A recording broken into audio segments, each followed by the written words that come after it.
It's Tron, but instead with vaudeville song and dance routines and a touch of comedy. 1983's Automan we will be taking a look at here on Cheers and Jeers.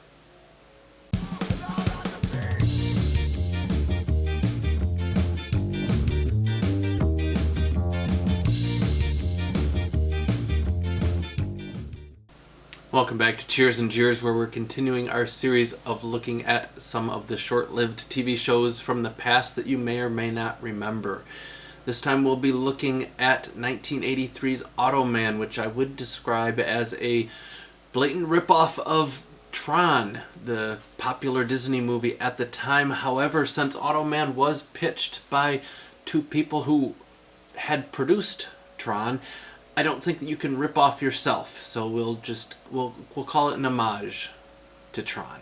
But it definitely was trying to piggyback off the popularity of that movie at the time, and you can see it in the aesthetic of the show. You've got a Jeff Bridges look-alike character who is dressed in a neon glowing blue suit. He's computer generated, and he is in the real world fighting crime with his police officer sidekick. Now this is a tried and true formula for TV shows. You have a special character, either who is supernatural or alien or has something unique and interesting about them, paired with a regular old police officer, and they are out in the world fighting crime in a day-to-day fashion. You see that formula used over and over again throughout the years, and that's what they've done here. And they've got that early '80s Tron-esque computer genre about them, and it's something you see a lot in this era.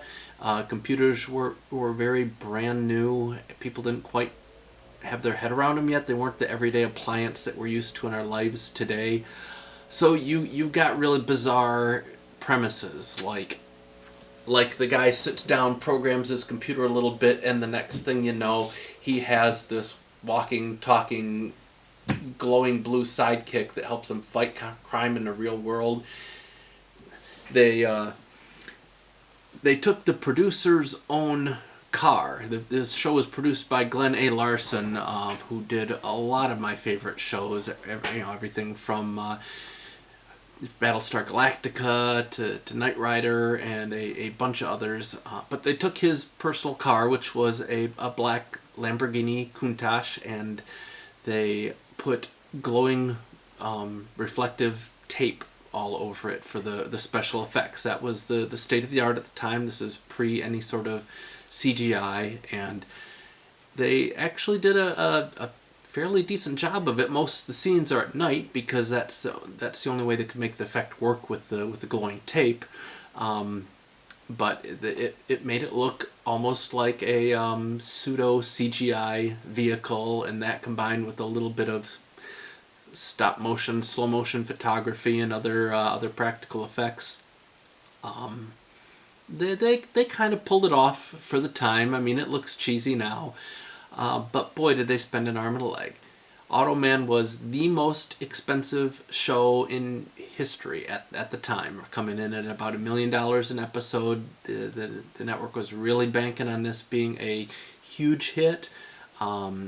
It got ratings that today would be excellent for television, but it was a different era. The three main networks, and it was coming in middle of the pack. They pulled the plug on it pretty quickly after, I believe it was about 13 episodes the show ran for.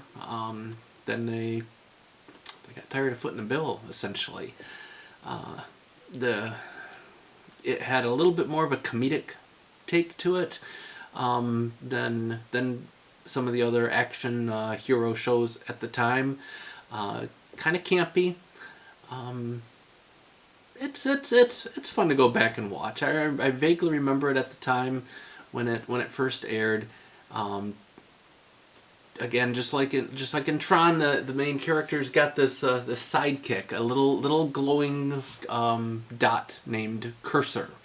that functions kind of like a Tinkerbell with a, kind of an, adult sense of humor that was, acceptable, politically incorrect at the time. The cursor character liked to look down women's blouses and such, which was definitely played for laughs in the show. But check it out. We enjoyed going back and watching it a little bit, and it's worth a minute or two of your time. So what do you think? Do you give this a thumbs up or a thumbs down? Let us know in the comments.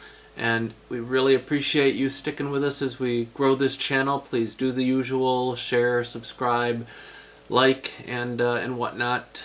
Help us grow. And if you have any suggestions for things you'd like to hear us review in the future, leave those in the comments as well.